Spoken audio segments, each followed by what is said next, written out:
William Hill sponsors White versus Parker on Sky Sports Box Office.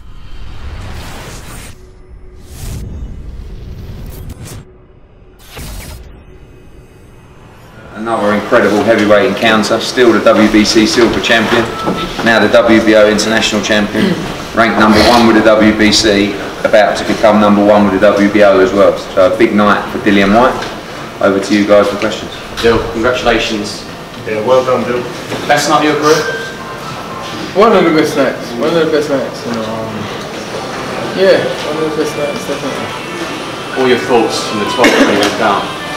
I just thought to myself, I was actually laughing to myself. I was thinking to myself, you got caught with the same shot you've been setting up all night. And I was thinking, yeah, that was pretty stupid, but you know, I was thinking, I thought someone very experienced, you know what I mean, you know, and he's very, I knew that he'd fight the first off and then he'd go into this defensive posture which would make it look more difficult. And he did exactly as I thought. And he's tough as well. I hit him with some big punches and, you know, I hit him with that left hook, he felt semi-branded, but he got up and he fought a very, very tough, very experienced, tricky operator as well.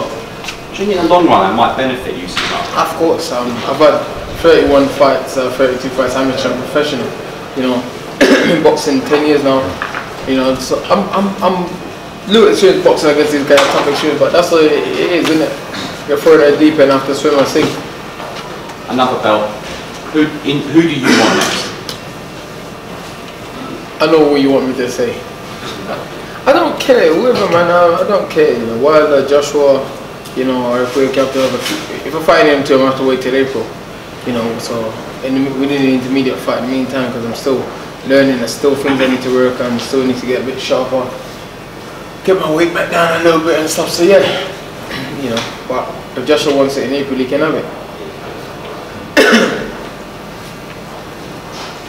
You mentioned before the fight that Joseph Parker might not be as hungry. Do you felt that it was a fight about the hungriest man winning? He was hungry. He was hungry. Listen, of course, but when I hit people and they fall, when they didn't usually get up, but he got up. You know, when people he fall on his face and he got up. You know, I mean, you know, knocked him down twice, I think, and he got up. You know, so he's tough. He's hungry. He's very experienced. Never been put down before. You know, amateur and pro, and I never managed to do it. So, you know, like I said, it was, you know, whatever. Yeah. What did you make of Joe's power? Huh? What did you make of Joe's power? You got him with some good shots. What did you make of his power? His power is good. Listen, he's got 18 knockouts. You know, I mean, his power is good, but he's more of a, you know, his power is very good. It's one of the punches. You know, the right was a good tear up, and then I didn't see the punch coming. It was a good punch. You know, I got hurt. You know, but I did showed me that I'm experienced. The last time I got hurt like that, I just thought, I'm gonna fight and try and land the one hit currently coming to finish. I started doing that and I was like, I'll just take the knee and get the count. Were you in control when you went down in that 12th round? Yeah, I was, because I looked over the corner man and he said You looked over to the front row, you went, I'm alright. yeah, because everyone said, you know what I mean, but you know, I was a bit buzzed, but I thought, stand up and trade off and just take, you know, I've got no experience, man. You know, sparring and all this, I sparred out the top fighters, but under the lights, you know what I mean, you know, because it's a lot of pressure. It's my first big show, you know what I mean, the mental pressure drained me out a bit as well. I was thinking, oh, I'm fit as hell, but why am I a little bit tight, why am I feeling tired and stuff, and then, you know, it's your first headline. There's so much things that goes on in there, and you have to just be like, you know, even Mark saying, listen, you know, Mark on my Howard's corner team saying, you gotta go out and work, go out and get it, keep the pressure on him, and it was difficult. Someone that, it seemed to always be off an inch away the whole time, the whole fight he's off an inch away, but then I tried to set up the right hand, it was off an inch away. Okay. Mark, what do you make of Dillian White's performance? Yeah, he's, I mean, he started off, it's hard to match Joseph Parker with a jab, you know, although Dillian's got a good jab. Like, the experience that Joseph's been a former top amateur Olympian, a fresh world champion, like he's got youth and he's got ambition. So to out jab a man like that early doors is very, very tough. After a couple of rounds, he did get the jab going. He was worn out a little bit, the other guy, because he's got a fantastic jab. But listen, experience is something that you have to feel. You know, you have to feel. What he's done tonight, he's marvellous, yeah, with the experience, with the limited experience he's had, yeah, and I can't explain it to you, you have to feel it, yeah, you have to feel it, and what he's done tonight is a feat, he's a feat and a half, and all boxing people, and Indians will know what I'm talking about, but there are areas for improvement, you know, yeah, there are areas for improvement, you know, it's not thingy, but fight by fight. He ain't learning the hard way, but fight by fight, he's slowly getting experience. And that's what that was pretty hard learning out there. That was very hard learning out there, my friend. No, but what I'm saying is, you know, yeah, he's learning the hard way. He's got to listen more. He's a good listener, but let me tell you something with him. I know there's more bounce in his feet. Yeah, there's more bounce in his feet. Look, we're going to chat in a couple of weeks' time, but the boys at Loughborough University have done a wonderful job with him, a wonderful job, and it's a real eye-opener what they're doing up there. But you know, there's other certain things anyway. What was I saying? I was going to say something. I don't know what he was going to say. It's unbelievable that he's actually doing a degree while he's training. Give me a degree. Yeah, but if it's not Wilder, Joshua in April, it's proved now that Dillian and AJ would sell Wembley. Oh yeah, that's huge. But that fight's always going to happen. That's inevitable. We know that AJ wants it, he wants it. That wouldn't be hard to make. But now it's about the interim fight. You know, is it Wilder? Is it a Chisora rematch? Is it Gerald Miller? Is it just to go over to the States and get some experience there and have a fight over there, a 12-rounder in November in New York or LA or something like that? He can do whatever he wants. But you know, he's number one in the WBC, number one in the WBO. And the most important thing is, if the heavyweight championships are tied up, you've got to stay active, you've got to be in relevant fights, and you've got to be earning money. And he's doing all of those. So we're all right. Are you going to keep the ginger in the beard? Who knows, man? I mean, dude, it's kind of sexy sometimes. Dillian, Chisora said he doesn't think Joseph can come back from this defeat tonight. Do you think talks a lot of rubbish. Don't listen to anything Dirk Chisora said. Joseph Parker is young, he's strong, he's an intelligent boxer, he's very experienced, and he's fresh, and he's hungry. He has made a hell of a lot of money before this fight, and he's come back and put on a show like he did, you know. He got put down, and he got up, and he's so far to believe that he's still got a massive future in every division. 2 decent win, and he's back in top contention again. You know, I got a lot of respect for him. Very, very good job, you know, but he just seems to fall apart in the later stage of the fight. But he said that he put me down in the last round, so so I believe he's got a big future. I believe he's got a very big future, you know what I mean? But those just talks rubbish all the time. On that note, how close were you to not getting back up? No, that was never an issue for me. You know, like anyone that knows me will tell you, you know, I'm a savage. I will always get up and fight on. You know, I always get up and fight on. You know, and there's something inside of me that's just, you know, takes a lot to put me away. Takes a lot. What do you think Parker did wrong? I don't know. Ask his corner. I'm not his coach. I don't know. You were in the ring with him. Yeah, but I wasn't watching what he did wrong. I was just focused on what I need to do right. Can I interfere? It's not what Parker did wrong. It's what I did right. It's what he did right. He never allowed Parker to. Parker fought his heart out tonight. Listen, he's a real warrior, that man. He's a true warrior.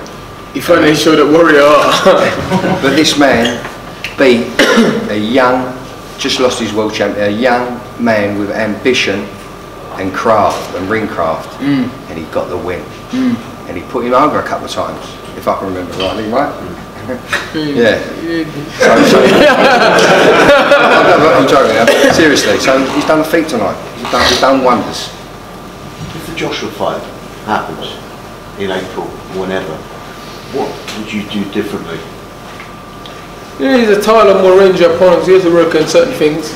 But last time I tried to outbox him because we thought that he had stamina and stuff. But this time I had to take the fight to him.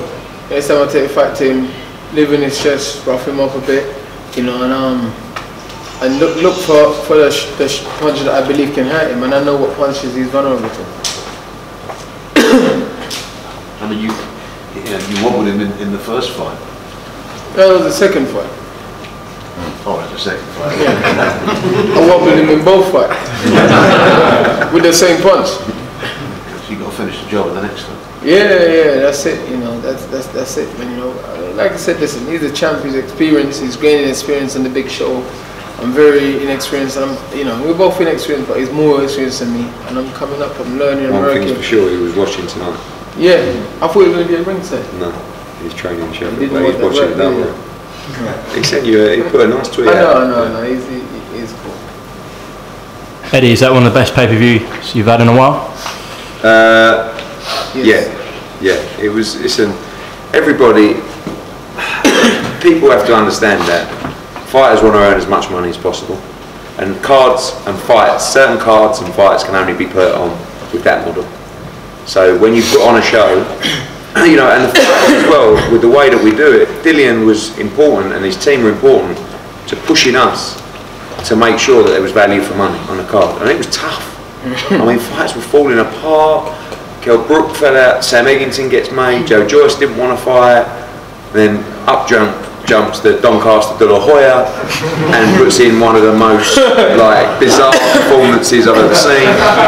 Anthony Fowler's knockout was epic. Boatsi looks like the future to me. Conor Benn got a good point decision. Katie Taylor was epic. Chisora Takam was one of the best heavyweight fights I've ever seen. And then so was this as well. So yes, good night for you. In answer, I'm fucking over the moon.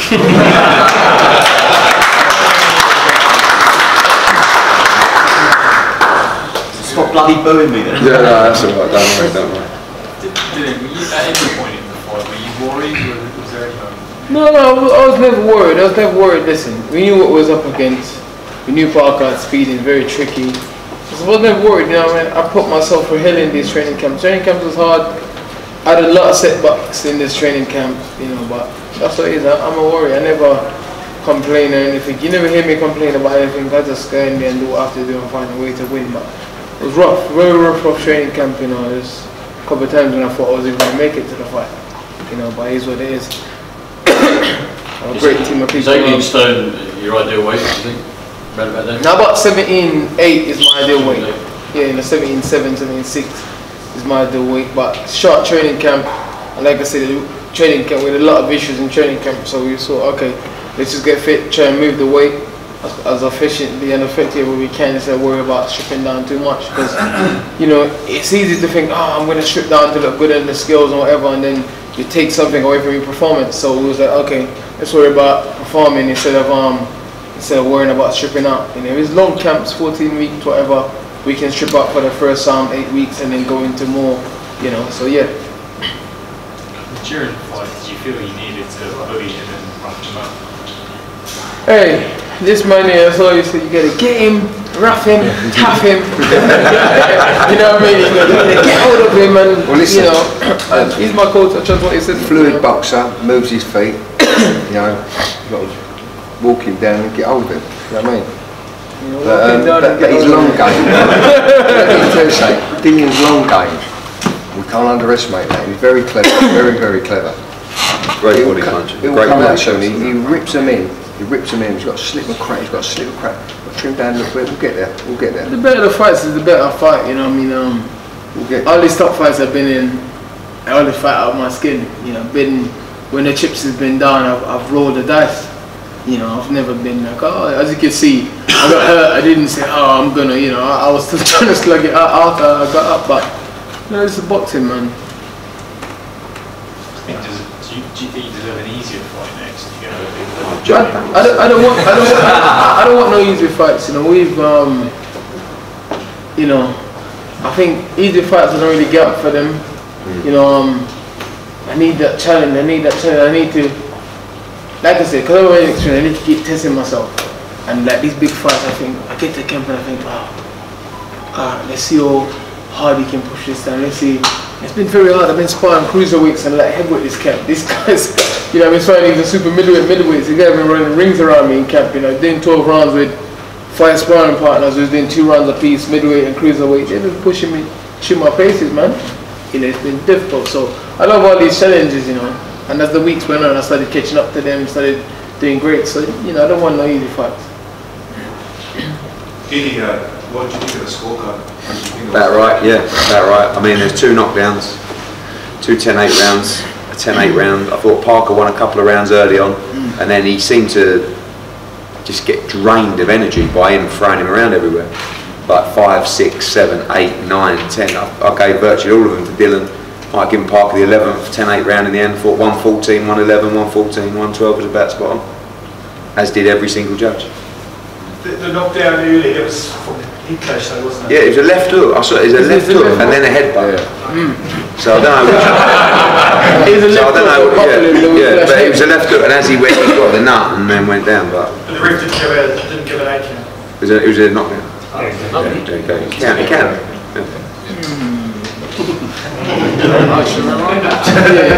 You're not cheating me, you're cheating yourself, my friend. Alright, thanks everyone, thanks for coming, thank you very much.